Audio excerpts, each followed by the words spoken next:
Welcome to the Expert in You podcast, the show for professional entrepreneurs, experts, authors, speakers, coaches, and consultants who are ready to elevate their business, expand their influence, and boost their bank accounts. Join us as we dive deep with industry-leading experts who share their top strategies, invaluable insights, practical tips, and personal experiences to help you achieve extraordinary growth and success. Whether you're looking to sharpen your skills, stay ahead of the curve, or find that competitive edge, this podcast is your ultimate resource for unlocking your full potential. So tune in, get inspired, grab your coffee, and let's unlock the expert in you. Hey everyone, welcome back to another episode of Expert in You podcast. I'm your host, Ann Carden, and I have a really cool guest today. In fact, I was a guest on his podcast a couple of weeks ago, and I said to him, I have to have you on my show because I absolutely love what he's doing. He is doing something really different out there with businesses. And I have David Bland joining me today. David, first of all, welcome to my show. Thanks so much for having me, Ann. Yes. So David is a speaker and he's an advisor on experimentation. So he helps people test business ideas, which I think is really interesting. And I have to say, I haven't had anyone like him on my show before. So I know this is going to be an incredible show and just it's going to bring a lot of value to you. And as you can see, if you're watching the video, I am not working from my office today with my beautiful branded background. I am at the lake in my condo. So we're going to make it work anyway. But David, just give everyone a little bit of backstory and a little bit more about what you do. Yeah, happy to. So I went to school for design and didn't really know what I wanted to do with that degree. It was a mix of sort of traditional art and also computer design. And then I joined a startup out of school, and this was kind of during the dot-com craze, and ended up doing everything at the startup, everything from coding to designing to selling to managing people and all this stuff. And I found myself managing these multi-million-dollar integrations in my early 20s, which I had really no business doing. But I was curious and I was like a sponge, just absorbing everything around me. Mm-hmm. And I sort of went through these startups, 3 startups over the course of about 10 or 11 years. And then I realized, hey, maybe other people can benefit from my experience and what I've learned. Mm-hmm. And can I teach people that? And it was all about uncertainty, all about how do we test things. And so mm-hmm. I started doing that around 2012. I landed my first client in San Francisco.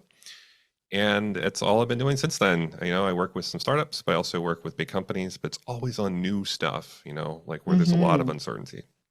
Yeah, I absolutely love that. I think it's great. I mean, they have to test products. They have to take things to market or get outside opinions and things like that. So, David, what is sort of the process that you go through with a client? Let's say they're going to launch or they're thinking about launching a new product or a new service.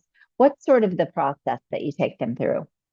Yeah, I kind of call it the EMT process, which is, mm-hmm. How do you triage business risk? So the EMT stands for extract, map, and test. And so at a really basic level, I'm going into companies that I really don't have a lot of domain expertise in, because I work with like toothpaste companies and paint companies and software companies and car companies. So I cannot be the domain expert. I come in and I say, okay, what are you trying to accomplish? Mm-hmm. And it's usually with something of, we're not really sure this is the right thing to invest in. We don't know if anyone's really going to buy this when we launch it.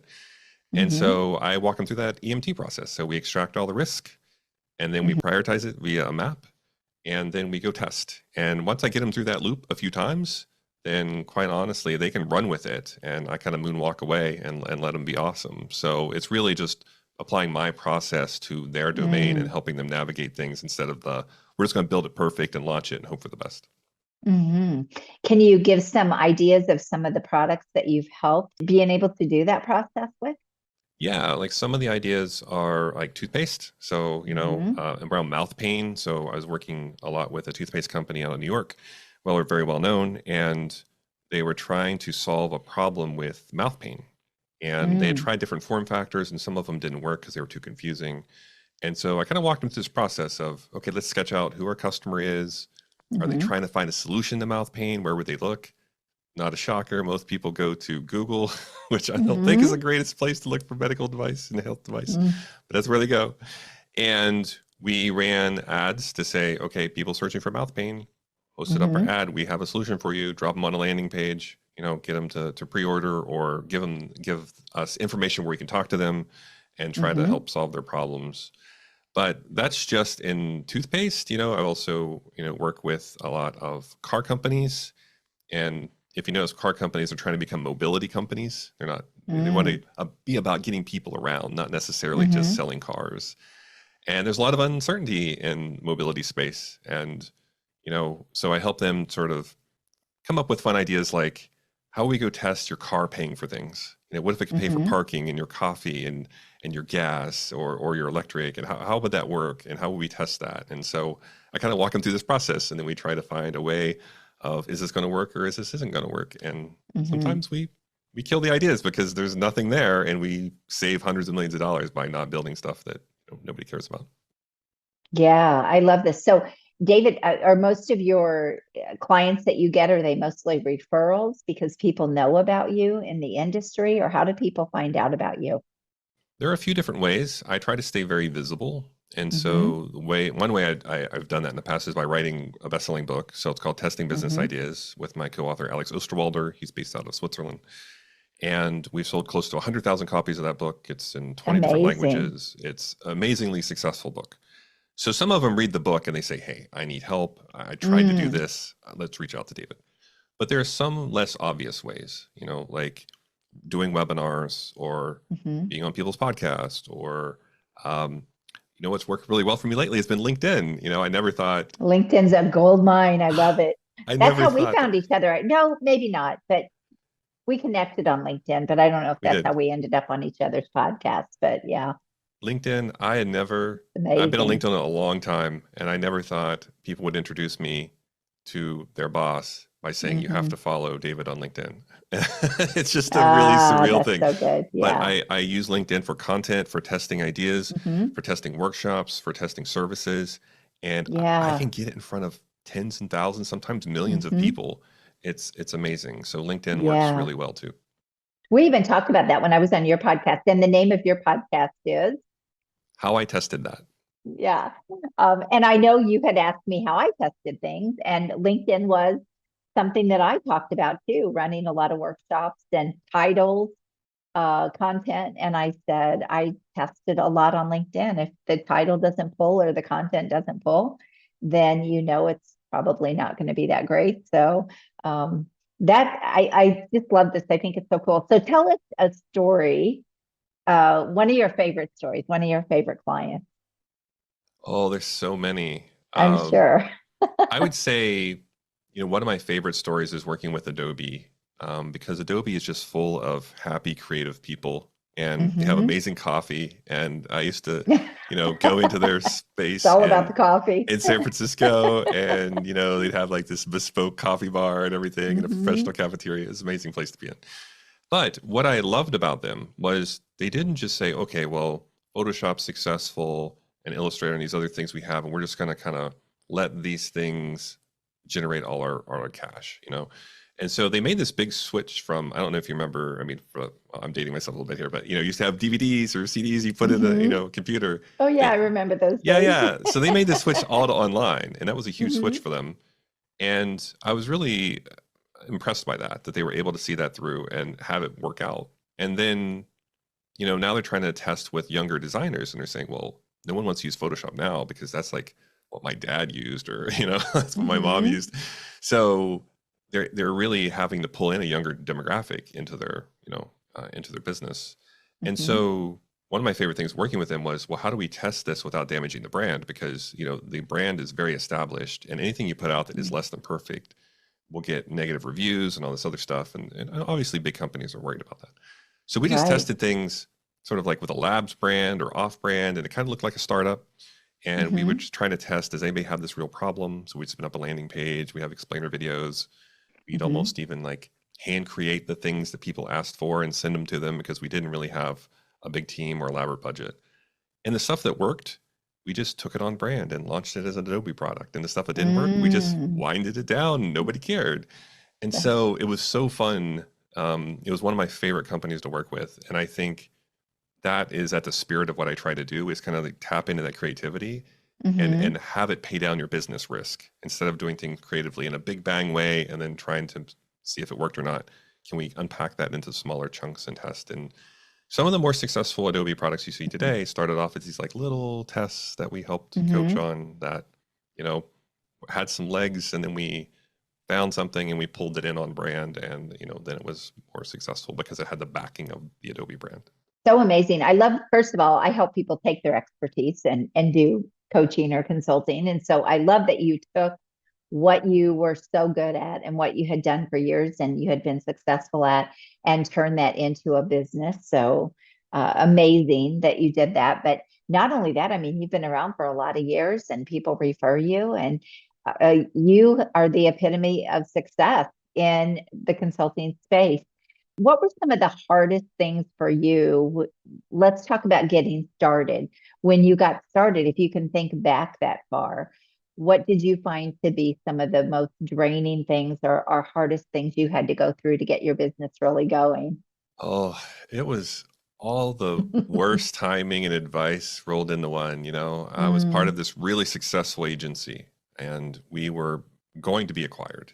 And I could go hmm with that acquisition and ride that rocket ship, but I thought, I think I can do this on my own. But the timing was completely wrong. If somebody had mm, come to me and said, "Hey, this is what I'm thinking," I would have told them, "No, you're crazy," because it was over holiday break. hmm I had no pipeline of clients, and I was like, okay, I think I can go off and do this on my own. And it was the timing and no pipeline and the holiday hmm season. And I happened to find a client, like a giant retailer, over the holiday break by referral.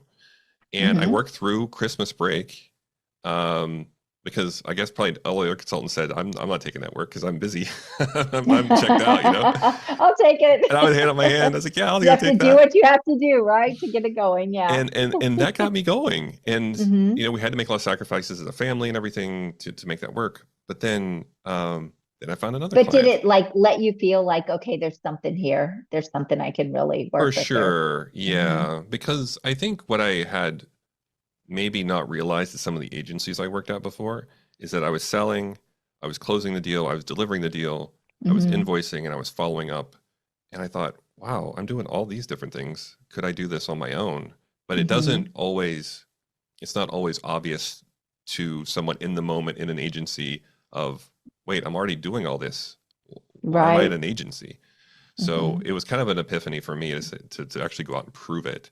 And then once I get one big client, and I have another story and then another story, and I just kind of build hmm off those stories. And before you know it, I'm working with some of the Yeah. biggest companies around the world, but it didn't happen overnight. It took building up those stories over hmm time. How long do you think it took, David, before you really felt like you were profitable and it was basically supporting you? What was that timeline? Can you even remember back then how long it took to get it going? It was about 9 months or so. Okay, Um, because I always tell people you better plan on a year if when you're launching. Yeah. yeah, and I got like conflicting advice too. I got advice that I should just be a freelancer and I should not have my own company. Mm, I got advice to say, well, don't start your own LLC because unless you make six figures, that's not worth doing. I had to sort through a lot of conflicting mm, advice, mm. and by people that I respected, which makes it even harder. And I just Yeah. kind of found my own way with it. I was like, I kind of want to have my own company because, Yeah. especially, I'm working with big corporations. I want to You have have to be that company. credible, right? Yeah, absolutely. You can't. Yeah. No, I think that you were smart to figure those things out and go that direction. One thing that you did mention that I want to point out because we really like to pull out the gold nuggets in these podcasts, and you said I had this success with this client, and then I had that story and I had that success, so it sort of rolled into being able to get the next client. And I want people to know that's super important to leverage a client to get another client. Like that's so important. You can also leverage them for referrals as well. But it's really important that you are telling those stories, that you are sharing those case studies and letting people know that you have done this and how you've done it and what you've done. And I think enough people don't do that. And so they find it harder to get clients. But when people can see results, because at the end of the day, they're buying that trust. They just want to know you can help them. And if they believe that you can help them and you're credible, they're going to want to buy from you. They're going to want to hire you. So I think that was an important piece that I just wanted to bring up. Hi, friend. I have an exciting announcement. I hope you're enjoying this episode of Expert in You podcast, but I have to ask you, have you checked out the latest issue of Expert in You magazine yet? It's jam-packed with rich content, powerful strategies, inspiring stories, and so much more to help you elevate your business and personal growth. Don't miss out. Go grab your digital copy now and join our community of experts making a difference every day. Go to expertinyoumagazine.com and check out your digital copy today. Transform your expertise into success with Expert in You magazine. It's not just a publication, it is a movement. David, when you go in and work with a client, what's the time frame you typically work with them? And then how many clients can you work with at a time? I mean, this sounds a little bit labor intensive. It is a bit. I've been able to templatize what I do over time, and that was sort of a necessity, especially when COVID hit. I was doing all these big in-person events, and talk about bad book timing. I mean, we launched the book November 2019, and I just started the book tour. I did my first giant masterclass in London in Shoreditch in this amazing factory with all these people. Then I'm flying back to SFO, and everyone's saying, I'm getting all these emails saying, I can't do this workshop anymore. You've been out of the country, or we have to cancel our in-person workshops. And I was really forced to productize and templatize. And so I took my in-person workshops and I chopped them up into 3-hour modules that were plug and play. And then I said, look, granted, we can't do our in-person work now, but I can do a 3-hour session with you remotely still and still deliver a lot of value. We can still work on your real ideas. And I'm not going to do an all-day session because that would be too overwhelming. So let's stagger these 3-hour sessions. And it really forced me to kind of templatize a bit. And think outside the box a little bit. Yeah. And in 2020, like a lot of my peers were closing up shop because it was just a really tough climate. I saw it too. And we generated more revenue than ever that year. And I think it was that switch to online and templatizing and being able to be flexible that way. Yeah, I love that you're talking about this. I saw it too. I was already online. I was already doing a lot. And my whole business at that point was really online, unless it was going out and doing some speaking. I wasn't networking anymore. I wasn't doing all the things that I used to do for many years. And I remember on LinkedIn, in fact, I would talk to a lot of coaches and consultants, and they would be like, I'm going to go back and get a job, because they hadn't taken that step, that digital step. And I just feel like anymore, it's a necessity. It's not an option. And if you are not doing that, you become irrelevant in the market.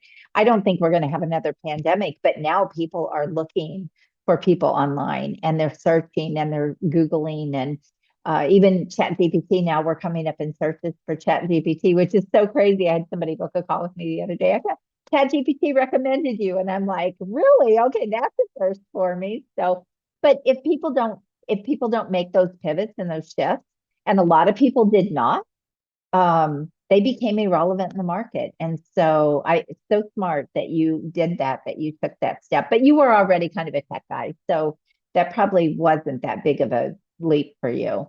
It wasn't, but at the same time, it was, in the sense of I had to make it my focus. I had ran digital workshops before for my clients that were international and didn't want to fly me over, or couldn't get their team was international and distributed, and they couldn't get them together. But it really forced me to tighten it up and have a script. So I have run sheets for all of my online work. I have producers that help me produce the online work. So I'm not trying to do the content and manage the breakout rooms and manage the technical difficulties. That was such a key piece for me, because I'm amazing at the content part. I am not amazing at all the tech. And I Mm-hmm. didn't want the tech stuff to detract from my ability to deliver top quality content. Right. So getting help, that certainly helped. And then, you asked how long I usually work for people or with people. Usually, if I'm running programs, they're kind of 10 to 12-week programs where I'm taking a Oh, okay. cohort of Not teams through not this real long. process. Mm-hmm. And then I have some that, they're like, hey, we just need a workshop. And then I have some that say, we want to put you on retainer and work with you for years. So Mm-hmm. I do have a bit of a mix, but my staple is sort of these programs where I could say, hey, let's pick 3 to 5 business ideas that you're really worried about or product ideas. Mm-hmm. Let's assemble teams around them if you haven't already.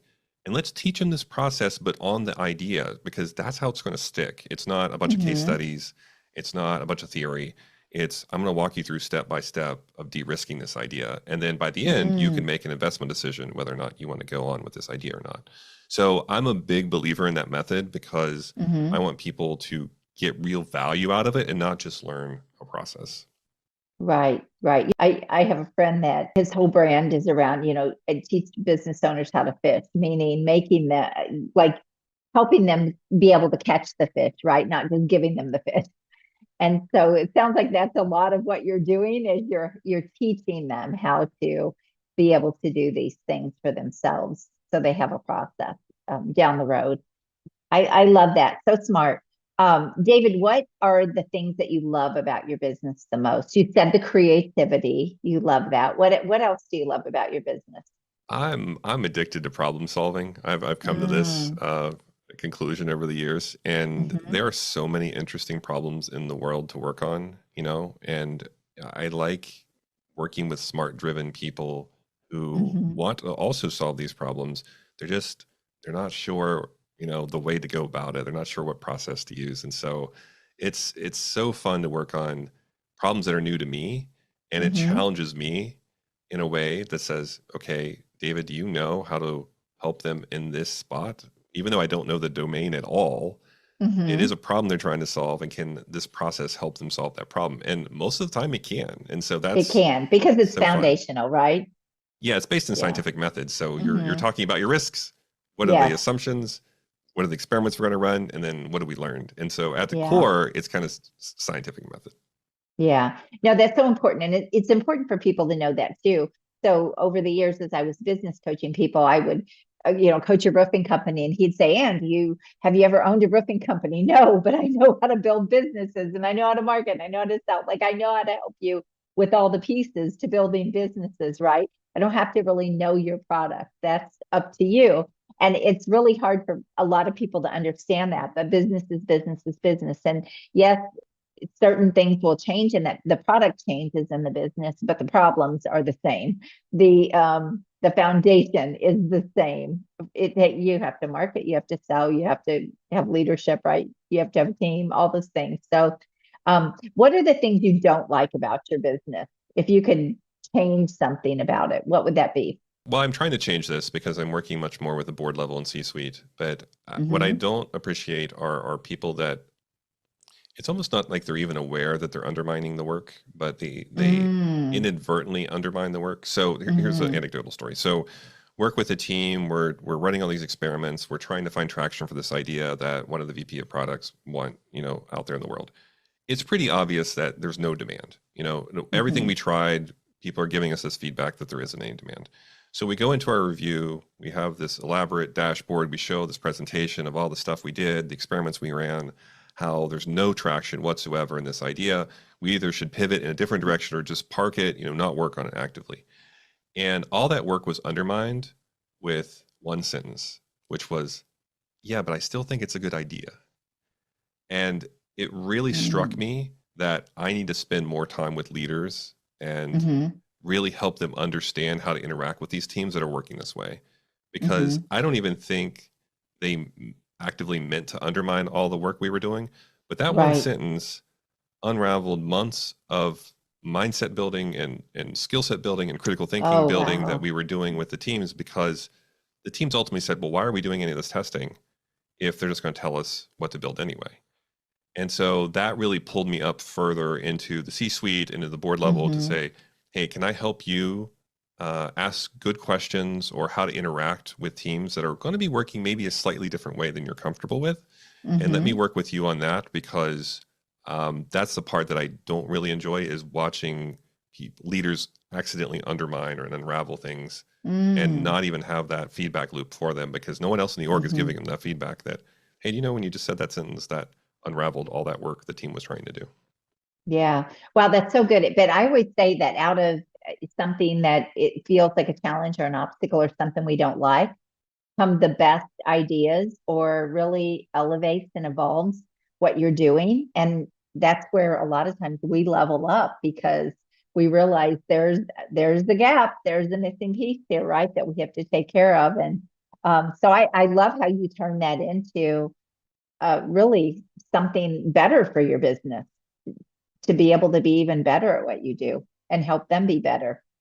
Yeah, and I like the way you frame that, because I initially got in this because I was at startups, we were iterating on things, and I would work nights and weekends on things that just our customers didn't care about whatsoever. And Mm-hmm. I was pulled into the why. Why are we working on this? How can we uncover that sooner versus later? And I don't want to spend all weekend working on things that nobody cares about. And now that I'm pulled into that world, I'm realizing, okay, we're solving that, but now we have more of a leadership environment design problem where the teams don't feel safe enough to do this kind of work, or they don't feel supported in it.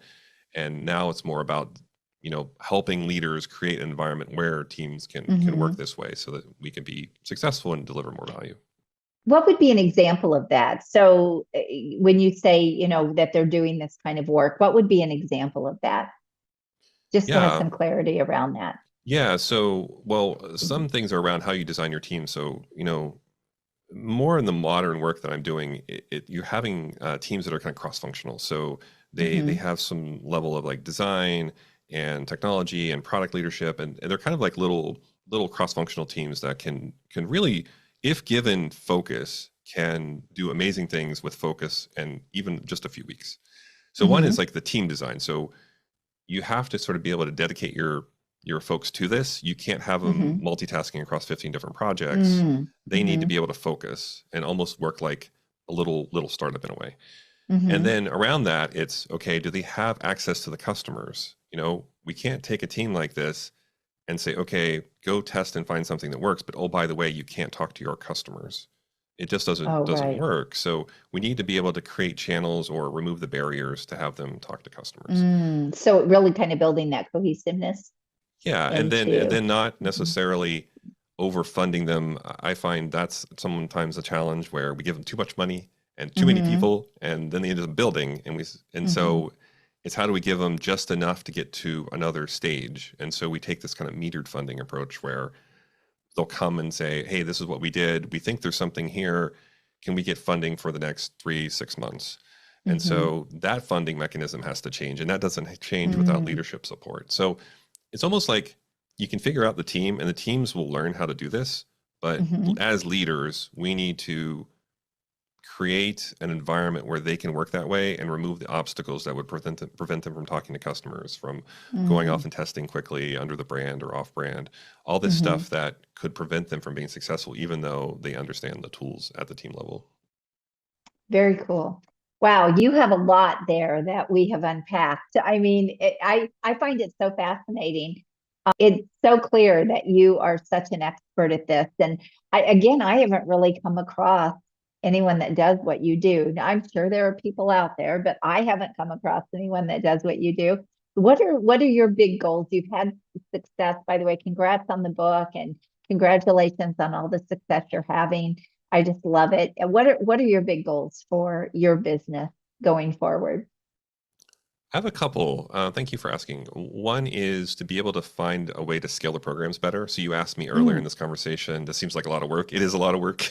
So Hmm. me not being at the center of the storm all the time, and letting go a little bit, and Hmm. now that we've templatized things, trusting other people to also deliver that, but still be involved. So scaling the And how's that programs. going? How's that going? It's kind of wobbly at the moment. It takes some time, yes. Yeah, it's not something, because what I do is such a niche thing. Hmm. I do have some super fans out there, and I have a good peer network. So, Hmm. but it's finding that fit of the right people and the right client and all that. Sure.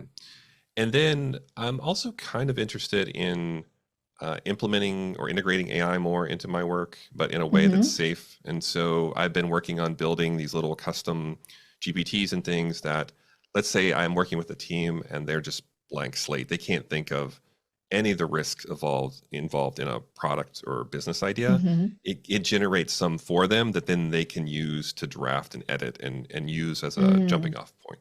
So those have Yeah. been wildly successful. And I'm kind of interested in how do I put a wrapper around that, or how do I start getting that in front of more people? Because I do think it Mm-hmm. solves a real problem, but it doesn't replace critical thinking. So those Mm-hmm. two things, the programs and then integrating AI a bit more, are some of my longer longer term goals for the business at the moment.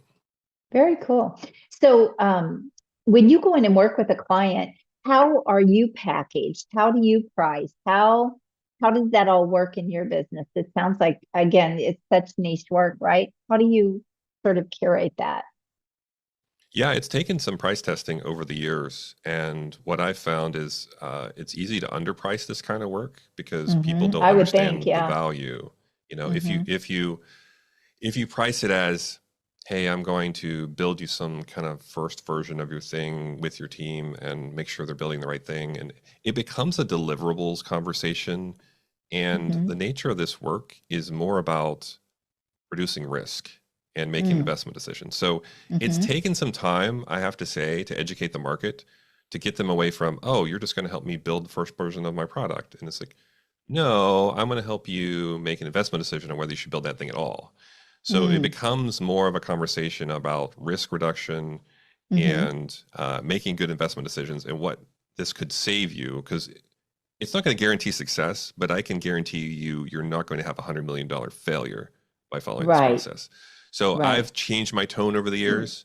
And with the programs, I'm trying to price these programs at a point where I'm saying, I'm going to teach you a process to reduce risk in your business. Hmm. And you're going to save money as a result, way beyond what the price of this program is. Hmm. So, usually those programs are in six figures. But Hmm.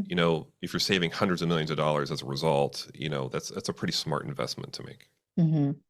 Yeah. Very cool. All right. So we have unpacked a lot here today. I cannot thank you enough for being my guest. And this has been so interesting for me to dig in and dive in a little bit more to what you're doing. What final thoughts for anyone? First of all, if you want to get a hold of David, you can find him on LinkedIn, but we'll also put all of his information in the show notes. You'll be able to reach out to him, get his website, all of those kinds of things. If you have a need or you know someone that has a need for his services, you can also check out his podcast, which is really interesting. I don't think mine has been released yet, but I know he's had some interesting guests on there, so you can check that out. But final thoughts, David, what would you like to leave people with? Oh, have an idea, but test it against reality. We have all these ideas in our head and Mm, they sound amazing, but we have to get them out of our head. Your ideas need to meet other people. yes. Yeah. We find this a lot, not to get back into things, but this happens a lot with tech startups. Somebody wants to create something with technology and then they find out there's really just no market for it or nobody really cares, right? So always you want to make sure there's a market for what your ideas are and uh, get an expert if you're going to before you invest a fortune. So all right, David, thank you so much for being my guest. This was fun, and I can't wait to have this out there for everyone to hear. So, anything else you'd like to leave us with? No, just thanks for having me. And it's always a pleasure to chat with you, Ann.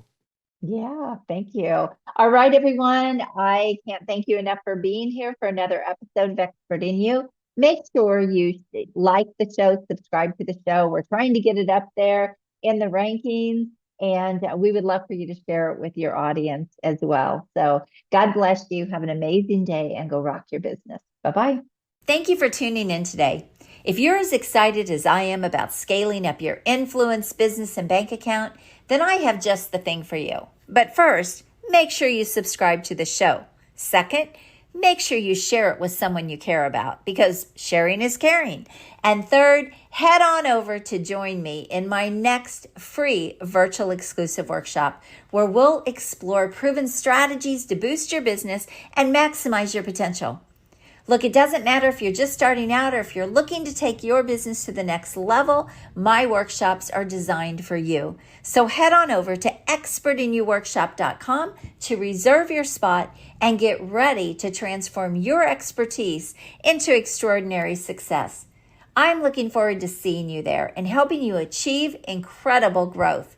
Until next time, make sure you're always seeking the expert in you, and God bless. Have an amazing day.